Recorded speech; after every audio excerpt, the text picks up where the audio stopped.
Jadi rahimahullah, sedikit menggarisbawahi bahwa saat ketika kita melaksanakan sholat ini adalah mempunyai fadilah sholat dan ta'awudhu syaitan. Namun yang menjadi catatan kita bahwa sholatnya bagaimana dulu, ya. Ketika kita bisa menjadikan sholat itu menjadi amal ibadah, ketika diri kita setelah sholat saya mendapatkan keutamaan. Contohnya, ya, mungkin sebelum sholat kita ada kemarahan di dalam hati. Mungkin ketika sebelum sholat kita ada kesel, ataupun ya ketika di dalam hati ini ada rasa yang tidak nyaman. Ketika setelah sholat maka ada rasa ketika semua yang tidak nyaman itu hilang. Karena saat sholat tadi akan mencegah perbuatan keji dan munkar. Marah perbuatan keji bukan marah yang ketika diri kita emosi kepada orang lain dan lain sebagainya. Ini adalah perbuatan yang tidak baik. Maka saat sebelum sholat ada yang rasa yang tidak baik, bahkan ada yang indikat tidak baik. Saat ketika setelah sholat, sholatnya yang bagus, maka kita akan mendapatkan fadilah bersih. Maka lanjutan kemarin dalam kitab Sulamul Taufiq, ya, ketika diri kita wala qasiyan wala sayyi al-akhlaqi, tidak berkeras hati, tidak keras hati. Ya, tidak keras hati maksudnya bukan hatinya kalau hati ayam, hati sapi ya, itu karena kelamaan rebus ya Bu ya. Ya. Jadi hati biasanya kalau kelamaan rebus, kelamaan panas ya, biasanya makin empuk atau makin keras.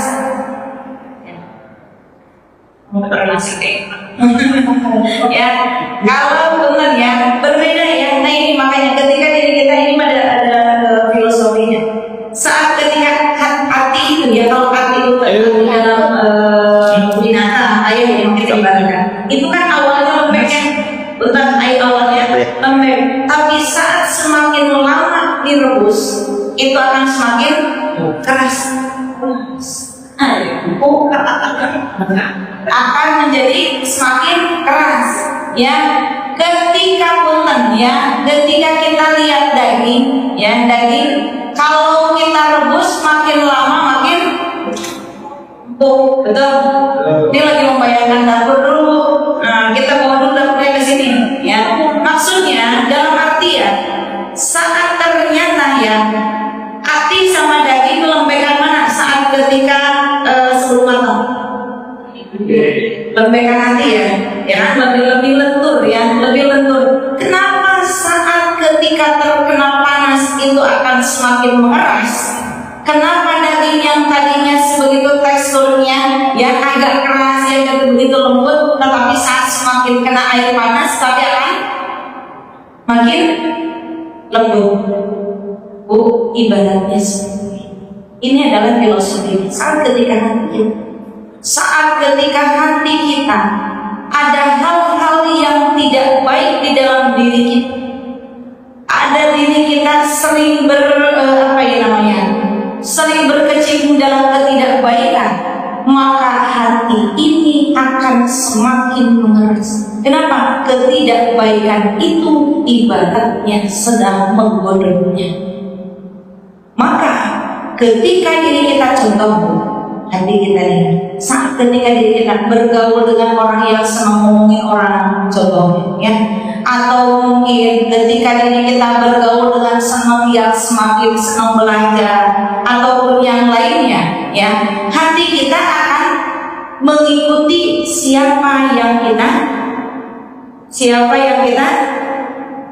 temani ya, siapa yang kita temani itu betul-betul berpengaruh ya. Maka ketika hati kita dan kalau yang biasanya dengan gaulnya dengan pengajian ya, contohnya ketika kita teman kita yang senang pengajian, yang akan dibicarakan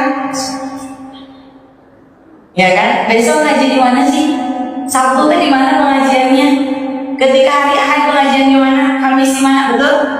Tapi yang senang jalan-jalan, Sabtu akan Sabtu besok kita mau kemana? Jalan kemana lagi? Betul kan? Ya. Nah itu sedikit banyak teman kita akan mempengaruhi.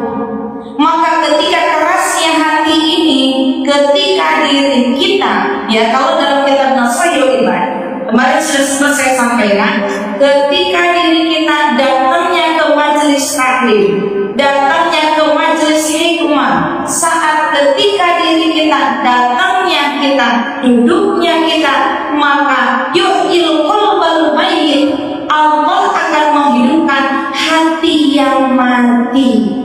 Keras mau ibaratnya identiknya di sini adalah tidak mau mendengarkan nasihat orang lain, tidak mau mendengar ajakan orang lain dan lain sebagainya. Ini hati yang sudah keras. Ibaratnya kalau hati yang sudah mati, ya ketika orang mati mau diajak tidur ya diam, mau diajak jalannya diam, mau diajak apa aja diam, betul? Nah, ketika orang yang hatinya keras atau hatinya yang mati, secara rohani matinya sudah mati, maka ketika dia datang ke majelis taklim, maka akan yuhyil qalbal mayyit, Allah akan menghidupkan hatinya yang mati. Kama bima'il mawali, seperti halnya Allah itu menghidupkan dengan air hujan, ya, tanah yang gersang akan dihidupkan dengan air hujan. Kalau air hujan dengan air keran nyiramin, contohnya ibu nyiramin sejam, sama nggak dengan hasilnya ketika hujan yang 1 jam? Padahal sama-sama air, betul? Sama-sama air, tetapi hasilnya berbeda. Apa maksudnya? Contohnya, ketika diri kita datang ke majelis taklim dengan untuk duduk kita mendengarkan taklim, dengan ibu di rumah taklimnya, ibu di rumah sekarang kan gampang, Bu. Ibu mau siapa yang ibu buka? Wah, mau siapa lagi? Wah, mau siapa lagi? Ustazah Halimah dulu. Siapa lagi? Banyak. Kenapa tidak sama? Karena punten, ketika kita duduk di majelis taklim, ibu baru berangkatnya saja, ibu baru melangkahkan kaki saja, bapak baru berniat, ya sudah pakai sarung, pakai peci dan lain sebagainya, mau berangkat ke taklim, itu sudah tercatat oleh Allah jihad fisabilillah. Makanya di sini baru mau berangkatnya aja, ketika kita melangkahkan kaki, mulai berguguran dosa. Masuk ke dalam masjid, apalagi kita masuk ke dalam masjidnya, ibu masuk, bapak masuk dalam masjid, sudah berdoa, Allahumma ftah li abwaaba rahmah. Masuk, duduk lagi tadi, kita lihat lagi, nawaitu an a'takifa fi hadzal masjid sunnatatillah. Ibu bersalaman dengan temannya, bapak bersalaman lagi dengan temannya. Saat bersalaman berguguran dosa. Maka di sini enaknya tampil di rumah, di masjid berbanding dengan di rumah. Ibu kalau di rumah, ibu niat dulu kan, buka HP baca bismillah deh. Ibu buka HP baca bismillah, Bu. Ibu mau berangkat aja udah naik motor, bismillahirrahmanirrahim. Nah, keluar dari rumah, bismillahirrahmanirrahim. Ini makanya berbeda air hujan dengan air keran. Ketika diri kita ngaji di rumah, ibaratnya air keran yang basahnya cuma sebentar. Ketika diri kita dapat ilmunya sedikit, banyaknya sekolahnya. Benar ya? Ya nggak, Bu? Oh jadi diam. Ya, ibaratnya iklannya banyak, tapi niatnya juga kita tidak diluruskan. Baca bismillah juga enggak, mau buka HP. Tapi kalau kita mau berangkatnya, duduknya kita di taklim. Ibu mau paham, bapak mau paham ataupun tidak. Bapak ngantuk, ibu ngantuk begini, beri sendirian. Ya, mau selonjoran. Duduknya di taklim berbeda. Di rumah selonjoran ibu nggak berpahala. Ibu di sini, bapak di sini bersama.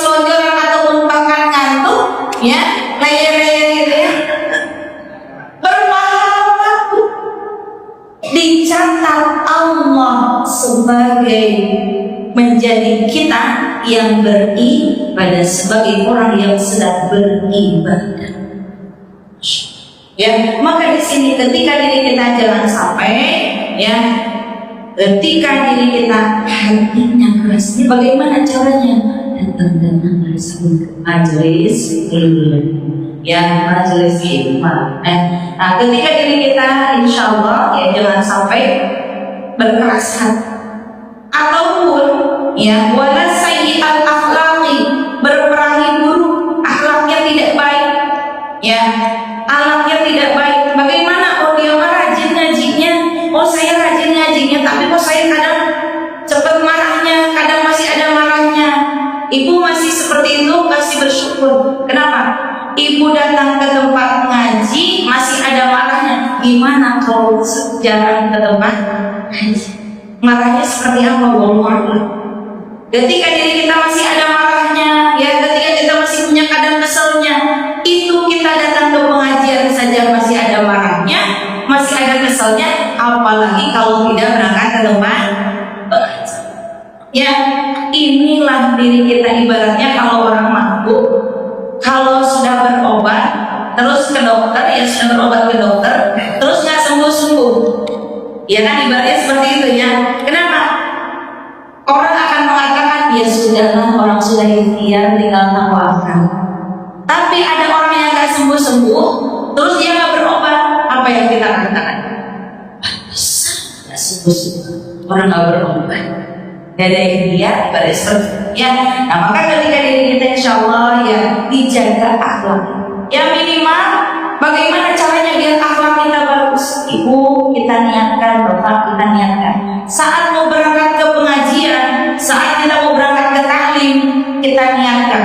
Ya, satu pastinya niat karena Allah.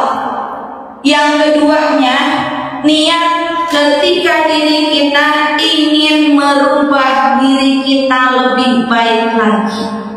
Ya Allah, saya berangkat ke tempat ngaji ini, mudah-mudahan saya semakin baik.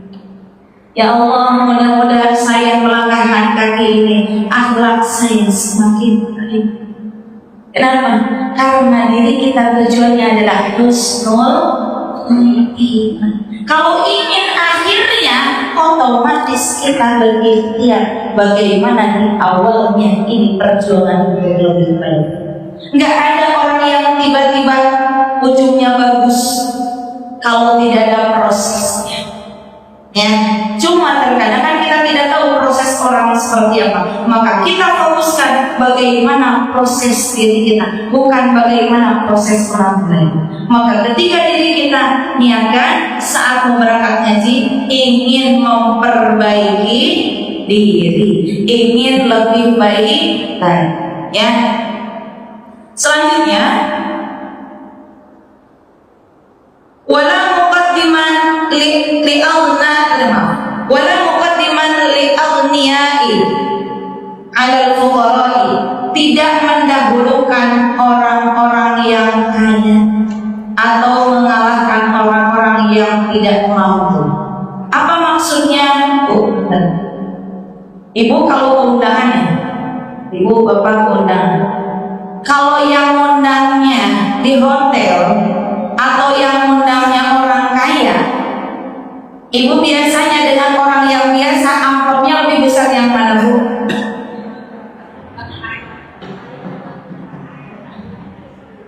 Nih, ini terkadang kita salah kaprah nih. Ya, Bu.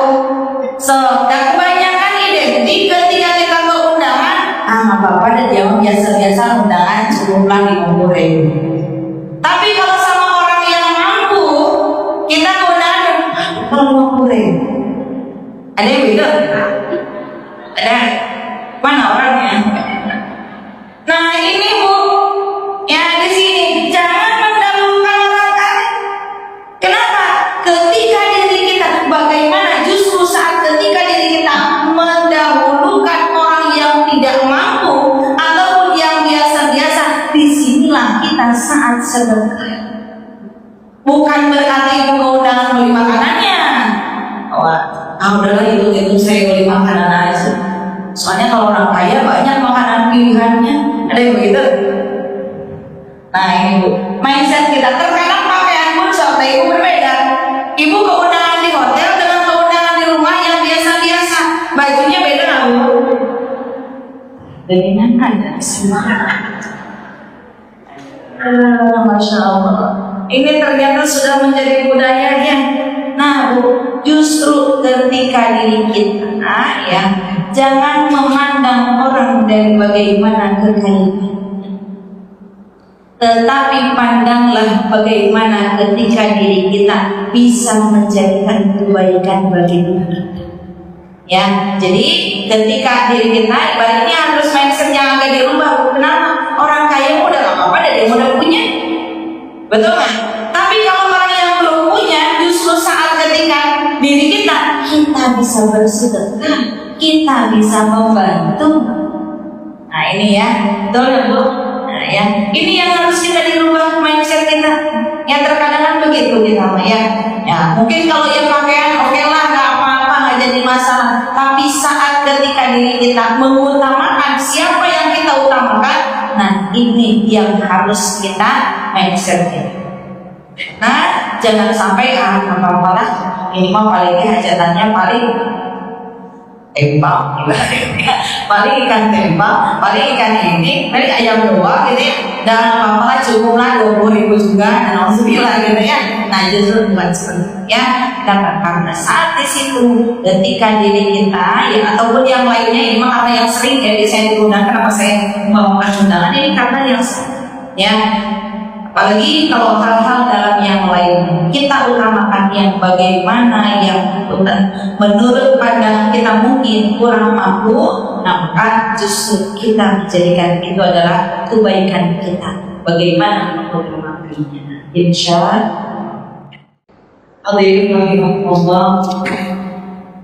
Pada intinya adalah bagaimana kita kembali lagi yang terus berusaha memperbaiki diri agar kehidupan kita di akhirnya lebih baik ya, karena yang dicatat itu bukan bagaimana diri kita sekarang ya, yang ketika kita dinilai di hadapan Allah itu bukan sekarangnya, tetapi yang menjadikan penentu diri kita itu adalah di akhir hayatnya ya, yang menjadi penentu itu adalah di akhir hayatnya. Begitupun ketika diri kita lihat film-film ya, film-film ketika kita film layar lebar atau film yang memang di FTV dan lain sebagainya, saat ketika melihat itu yang bagusnya bagaimana?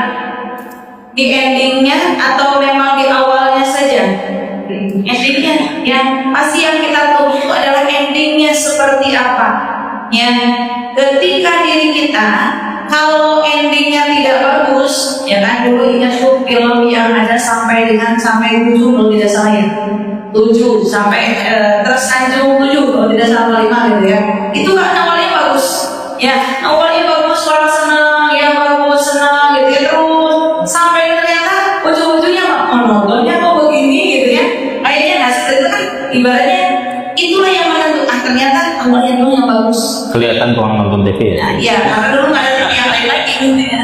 Ya, seperti ini. Nah, ketika diri kita pun ya, ketika saat kita hidup, ini akan yang dilihat endingnya seperti apa.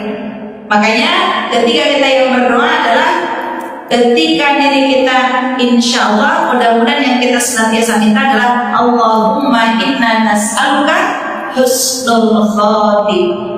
Ya, bagaimana cara akhirnya baik? Itu tadi kita proses terus untuk menjadi baik. Ibaratnya kita belum tahu apa-apa nih ketika ibu punya resep.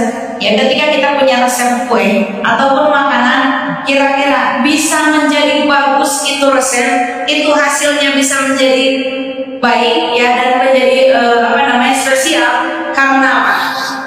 Karena sering mencoba atau memang hanya sesekali mencobanya?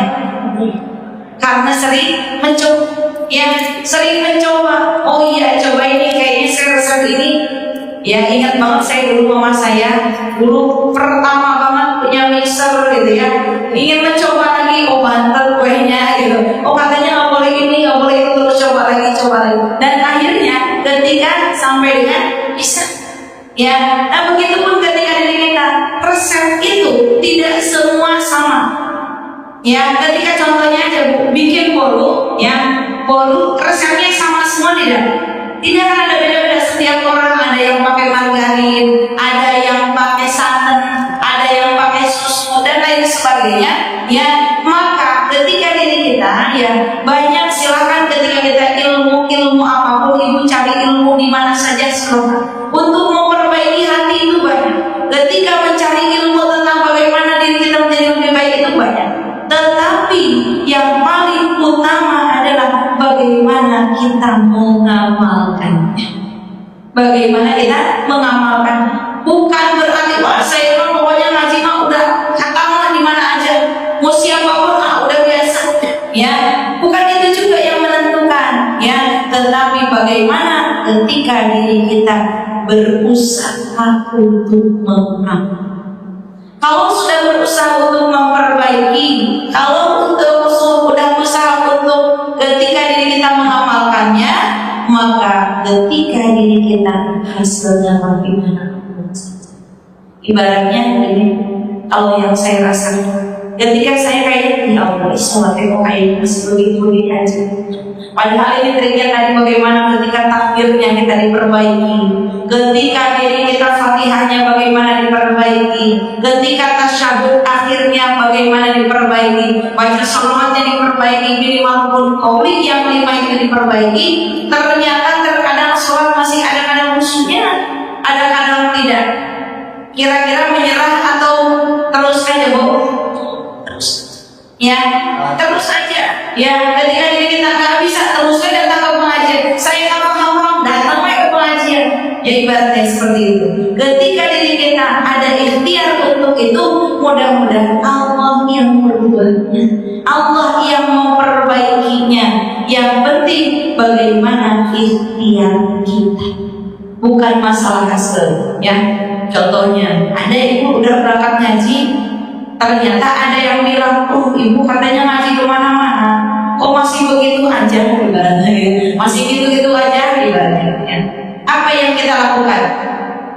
Kira-kira, dan pasti ada soal ya, ya masih ada. Ibu ngajinya mau kemana-mana keren ibaratnya gitu ya, ngaji kemana datang, ya ke sana datang, ke sini datang dan lain sebagainya. Apa yang kita lakukan? Ya? Apa yang kita lakukan? Ya, jangan sampai bilang kalau kamu mau ngaji aku kan ya, bukan seperti itu ya. Masih penting saya mau ngaji, jangan begitu ya. Ketika saat seperti itu, apa yang kita lihat mungkin tidak baik, kata ya Allah, masih ingat aku doanya?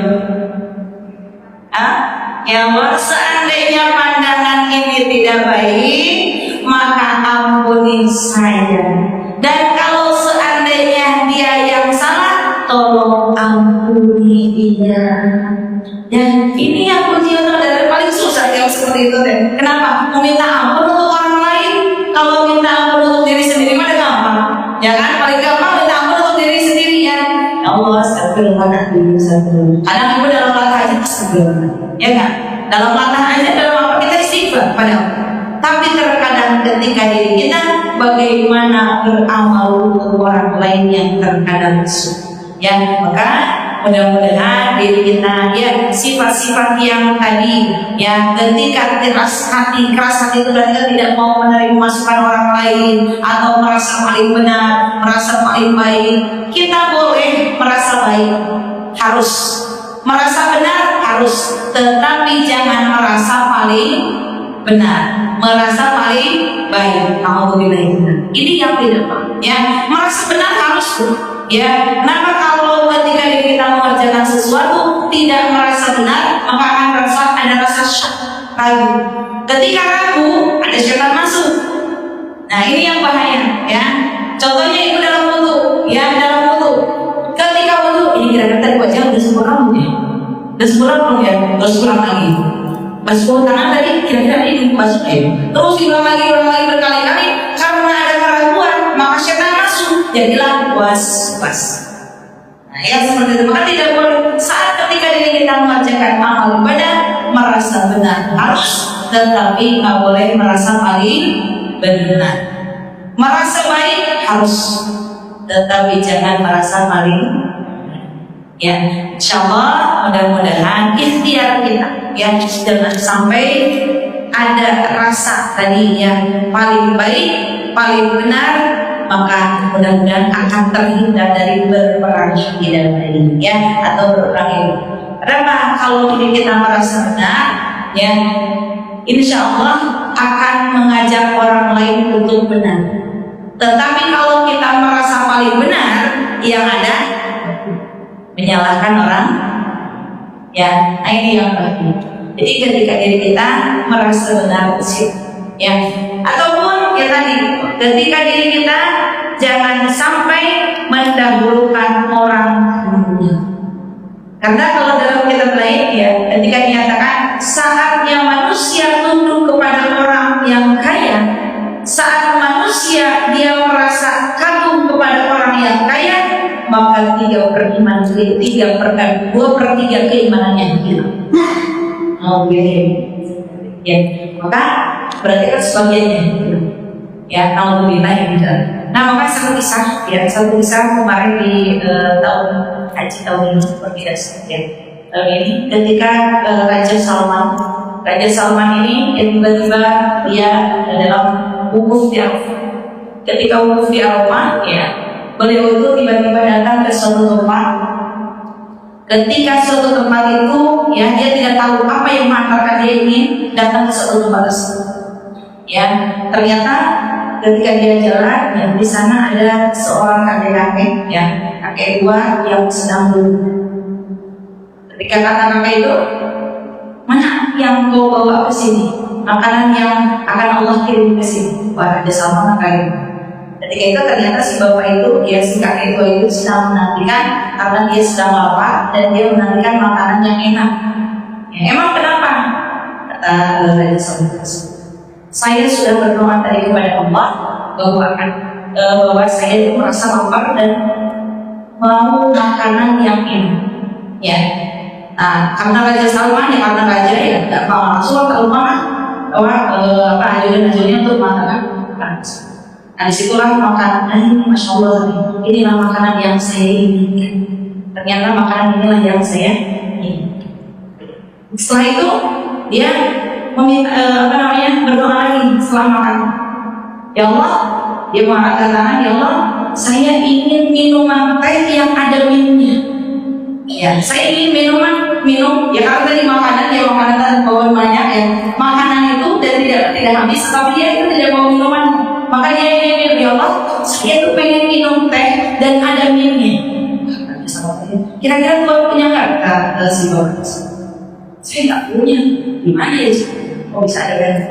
Dan dia. Nah, setelah itu ternyata tidak lama kemudian ada kafilah, ya, kafilah dari Turki itu yang memang membawa teh dan ada minyak tersebut, ya, karena makanan itu tadi kebanyakan, maka makanan yang tadi banyak itu dibagikan kepada kafilah tersebut, dan tadi kafilah tersebut memberikan tehnya yang ada minyak. Kata raja tersebut, kata raja sebelumnya, wah, saya baru kali ini minum teh yang seenak ini, teh yang dicampur minyak, ya.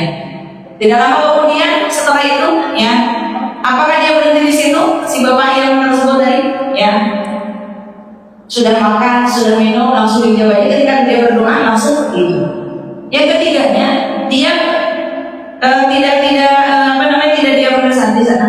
Terus dia mengangkat tangan lagi, dia berdoa, ya Allah, saya pengen tidur di kasur yang empuk. Ya, saya pengen tidur di kasur yang empuk, ya Allah. Padahal di rumah saya pengen tidur di kasur yang empuk. Nah, ternyata tidak lama kemudian datanglah mobil itu yang menghantarkan mobil untuk menghantarkan kasur tersebut untuk kafilah yang tadi itu, ya, yang tadi dari Turki tersebut. Ternyata datang langsung, kata si bapak yang tadi, yang tua tadi, bolehkah saya ikut tidur di sana? Iya, boleh, tidur. Nah, si Raja Salman ini merasa, karena engkau terlihat sama saya suasana. Ya, saya suasana ketika berdoa apapun yang kau inginkan ternyata Allah langsung kabulkan. Siapa engkau? Saya biasa, saya manusia biasa. Kalau seperti itu, ini kartu nama saya, ya. Ini kartu nama saya, dan tidak tahu bahwa itu yang datang adalah haji. Ini kartu nama saya. Nanti kalau seandainya kau butuh apa-apa, silakan hubungi saya. Kira-kira Bu, kalau ibu dan bapak dari nama seperti itu diambil nggak Bu kartunya? Ya, diambil Bu? Diambil, nggak dirontok, ya. Asma ini kesempatan saya, gitu kan? Ya Bu. Nah, apa sih? Tetapi tidak dengan membatasi. Tuan, silakan Bu, ambil kartu ini, saya tidak boleh. Kenapa? Karena saya.